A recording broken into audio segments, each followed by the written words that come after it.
Fadl, if I may ask you to weigh in on a question that I've been wondering about for a while.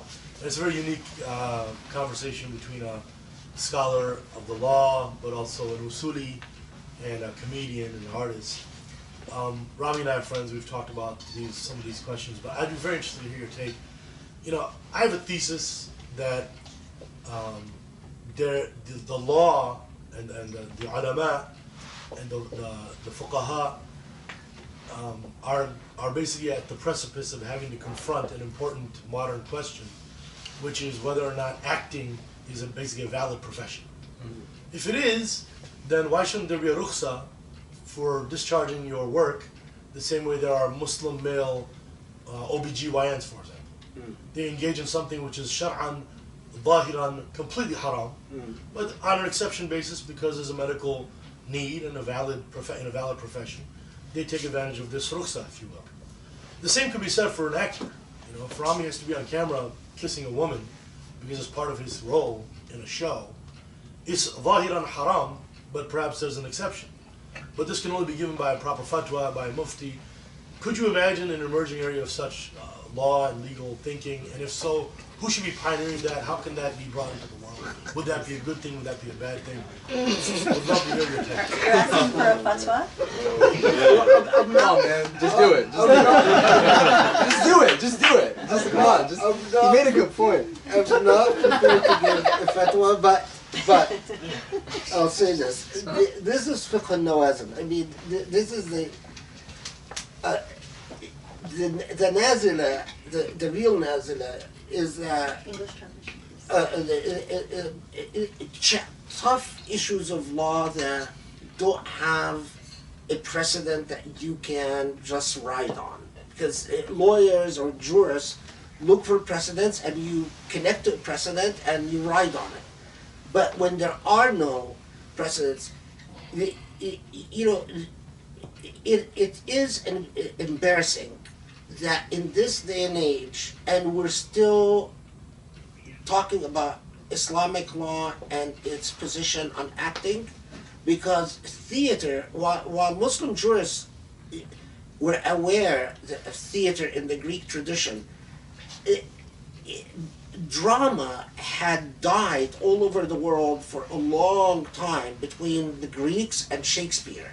And what the art form that they contended with was architecture and drawings and poetry, and there's a lot of fatwa on that. But drama didn't come into the life of the Muslim world until colonialism, practically riding on the coattail of colonialism. And I don't think drama needs a special rukhsa as a necessity. I think drama is a completely legitimate art form. Now, within the drama, there are some really tough things. Like, I noticed that Ramy's show didn't have nudity. There were several occasions where you could have had. Yeah. And I respected that because I wouldn't be prepared to say nudity is okay. I cringe when I see a kiss. Now, of course, I've got to tell you the naughty thing is that I can point to several occasions in the Islamic tradition, even literalist jurists like Ibn Hazm and his Hamama, when, you know, it say, okay, go ahead and kiss her and the sin is on me. Meaning, you know the story, right? If I would deal with the issue on fatwa, I would not want to open the doorway so that, you know, people can, because the minute you say kissing is okay, then you could end up with, but people are going to kiss anyway. I mean, whether you issue a fatwa in support or not.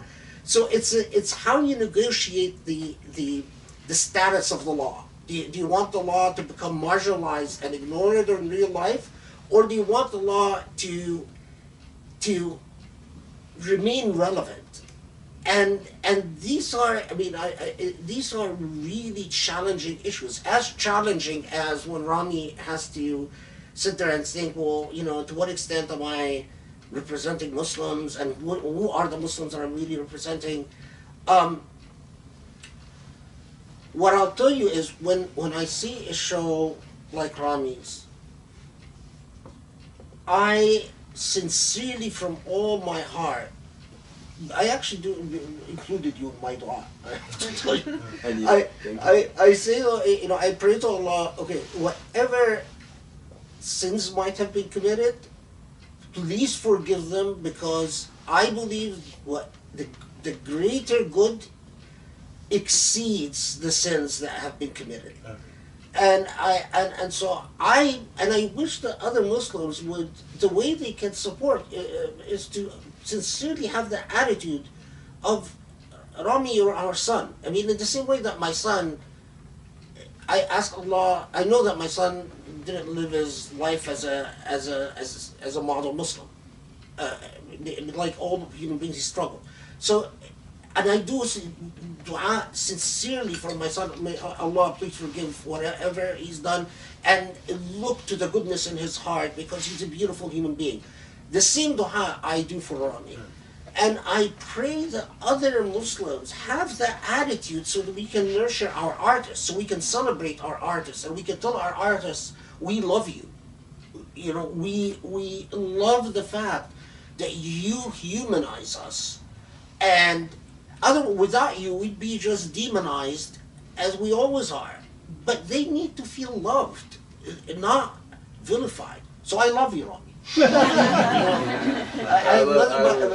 I would kiss you, but it's haram.